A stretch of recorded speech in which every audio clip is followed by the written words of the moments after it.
வணக்கம் மக்களே, நான் சத்யபாஷா. இந்திய அரசியல் அமைப்பு ஆலோசகராக பணியாற்றி வருகின்றேன். அனைத்திந்திய அண்ணா திராவிட முன்னேற்றக் கழகம் நம்மளுடைய மாண்புமிகு புரட்சி தலைவரால் ஏற்படுத்தப்பட்ட கட்சி. 2 கோடி தொண்டர்களை முழுமையாக பெற்று ஒரு அங்கீகாரமாக ஒவ்வொரு ஆட்சி அமைப்பிலையுமே மக்களுக்குரிய பாதுகாப்பை நிர்ணயம் செய்து மக்களுக்குரிய நம்பிக்கையை முழுமைப்படுத்தி இருக்கிறது. இன்றைக்கு ஒரு நிர்வாக சீர்கேடு, ஒரு மிகப்பெரிய அளவில் அச்சுறுத்தக்கூடிய சூழ்நிலைகள், கற்பழிப்பு, போதை கலாச்சாரம் ஒரு நிர்வாக சீர்கேடாக மட்டுமே கடந்த 5 வருடம் நாம் பார்த்து கொண்டிருக்கிறோம்.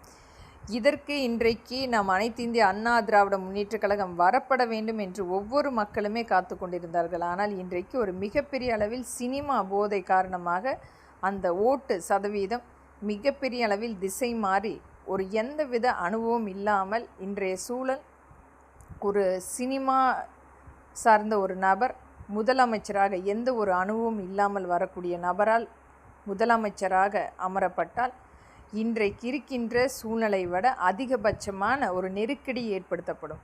12 லட்சம் கோடிக்குரிய அந்த வட்டி மாதம் செலுத்த வேண்டிய கட்டாயம், 12,000 கோடி மாதம் மற்றும் மக்களுக்கு கொடுத்த வாக்குறுதி மாதம் ஒவ்வொரு அந்த நியாய விலை அட்டைக்கு கொடுக்க வேண்டிய 2,500 மற்றும் மக்களுக்குரிய அனைத்து வகையான தேவைகளை பூர்த்தி செய்ய வேண்டிய இன்றைக்கு எத்தனையோ துறையில் எத்தனையோ தவணைகள் உள்ளது.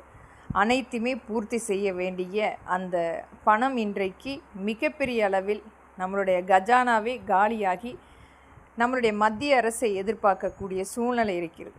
இது அனைத்துமே கருத்தில் கொண்டு வரப்போகிற ஆட்சி அமைப்பு நம்மளுடைய அனைத்து இந்திய அண்ணா திராவிட முன்னேற்றக் கழகத்தின் ஆட்சி தலைமையில் அமைந்தால் மத்திய அரசும் இதற்குரிய நம்பிக்கையோடு அவர்களும் நிதியுதவியை செய்வதற்கு ஒரு பங்களிப்பாக இருக்கும். நம்பிக்கையோடு நம்மளுடைய மாண்புமிகு எடப்பாடியுடைய தலைமையில் முதலமைச்சராக அவர் அமர்ந்து நம்மளுடைய அனைத்து இந்திய அண்ணா திராவிட முன்னேற்றக் கழகத்தின் வேட்பாளர்கள், வெற்றி பெற்ற வேட்பாளர்கள் அமைச்சராக 30 பேர் நியமிக்கும் பொழுது நம்மளுடைய சார்பாக நம்மளுடைய சட்டமன்ற சபாநாயகராக நம்மளுடைய விஜயகுமார் அவர்கள் பொறுப்பேற்று இந்த யார் வருகிறார்களோ அவர்களுடைய அந்த ஆட்சி இணைக்கும் பொழுது மக்களுக்குரிய ஒரு 5 வருடம் முழுமைப்படும்.